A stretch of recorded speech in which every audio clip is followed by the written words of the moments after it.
வணக்கம் friends, welcome to சுபீஸ் wonderland. இன்றைக்கி நம்ம பார்க்க போகிற ரெசிபி காலிஃப்ளவர் கிரேவிங்க. இது சப்பாத்திக்கெலாம் ரொம்பவே பர்ஃபெக்டான சைட் டிஷ்ஷாக இருக்கும். கண்டிப்பாக நீங்களும் ட்ரை பண்ணி பாருங்கள். இந்த தருணத்தில் சப்ஸ்கிரைபர் ஆகி உங்களுக்கும் ஃப்யூச்சர் சப்ஸ்கிரைபர்களுக்கும் என்னுடைய நன்றி கலந்த வணக்கத்தை தெரிவித்துக்கொண்டு இப்போ ரொம்பவே டேஸ்டியான காலிஃப்ளவர் கிரேவி எப்படி பண்ணலாங்கிறத பார்ப்போம். வாங்க ஃப்ரெண்ட்ஸ். இப்போ ஒரு பேனை ஹீட் பண்ணியிருக்கேன். இதில் 2 டேபிள் ஸ்பூன் அளவுக்கு எண்ணெய் ஊற்றிக்கிறேன். எண்ணெய் நல்லா காஞ்சதுக்கப்புறமா ஒரு பட்டை ஆட் பண்ணிக்கிறேன், 2 ஏலக்காய், 4 கிராம்பு. இப்போது ஒரு துண்டு இஞ்சியை சின்ன சின்னதாக கட் பண்ணி ஆட் பண்ணிக்கிறேன். அதே போல் 2 பல் பூண்டு ஆட் பண்ணிக்கிறேன். இதில் ஒரு 4-5 முந்திரியும் ஆட் பண்ணிக்கிறேன். இப்போ இது எல்லாத்தையும் நல்லா ஃப்ரை பண்ணிக்கலாம்.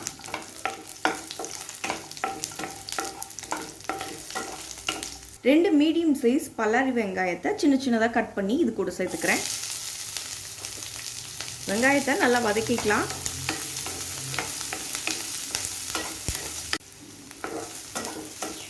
இப்போ வெங்காயம் ஓரளவுக்கு நல்லா வதங்கிடுச்சு. இப்போ 2 மீடியம் சைஸ் தக்காளி சேர்த்துக்கிறேன். தக்காளியும் நல்லா வதக்கி விட்டுக்குவோம்.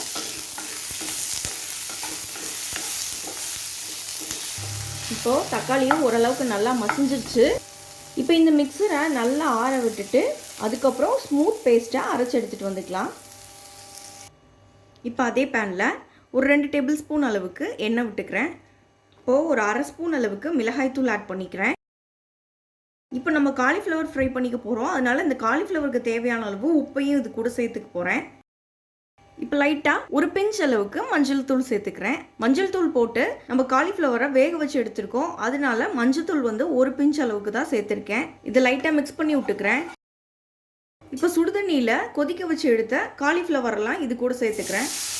ஒரு 2 மினிட்ஸ் நல்லா காலிஃப்ளவரை ஃப்ரை பண்ணி எடுத்துக்கலாம். இப்போ ஃப்ரை பண்ண இந்த காலிஃப்ளவர் எல்லாத்தையும் ஒரு பிளேட்டில் மாற்றி எடுத்து வச்சுக்குவோம். இப்போ ஒரு பேனை ஹீட் பண்ணியிருக்கேன். இதில் ஒரு 2 டேபிள் ஸ்பூன் எண்ணெய் விட்டுக்கலாம். இப்போ நம்ம வதக்கி அரைச்ச பேஸ்ட்டை இப்போ இந்த எண்ணெயில் சேர்த்துக்கலாம். ஃபஸ்ட்டு இந்த பேஸ்ட்டை எண்ணெயில் லைட்டாக வதக்கி விட்டுக்குவோம். ஒரு டீஸ்பூன் அளவுக்கு மிளகாய் தூள் ஆட் பண்ணியிருக்கேன். ஒரு பிஞ்ச் அளவுக்கு மஞ்சள் தூள் ஆட் பண்ணிக்கிறேன். ஒரு 1/4 டீஸ்பூன் அளவுக்கு சோம்பு தூள் சேர்த்துக்கிறேன். 1 டீஸ்பூன் அளவுக்கு கரம் மசாலா சேர்த்துக்கலாம். 1 டீஸ்பூன் அளவுக்கு மல்லித்தூள் சேர்த்துக்கிறேன். அரை டீஸ்பூன் அளவுக்கு மிளகுத்தூளும் சேர்த்துக்கிறேன். இப்போ தேவையான அளவு உப்பு சேர்த்துக்கலாம். இப்போ இதை நல்லா மிக்ஸ் பண்ணிக்குவோம்.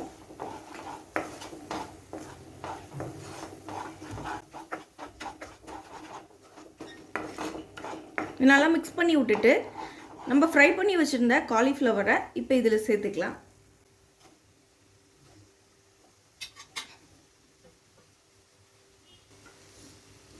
இப்போ இந்த மசாலாவோட இந்த காலிஃப்ளவரை நல்லா வதக்கி விட்டுக்கலாம். இப்போ இந்த கிரேவிக்கு தேவைப்படுற அளவுக்கு தண்ணி ஆட் பண்ணிக்கிறேன். தண்ணி சேர்த்ததுக்கப்புறமா நல்லா கலந்து விட்டுக்குவோம். இதில் கொஞ்சமாக கொத்தமல்லி சேர்த்துக்கலாம்.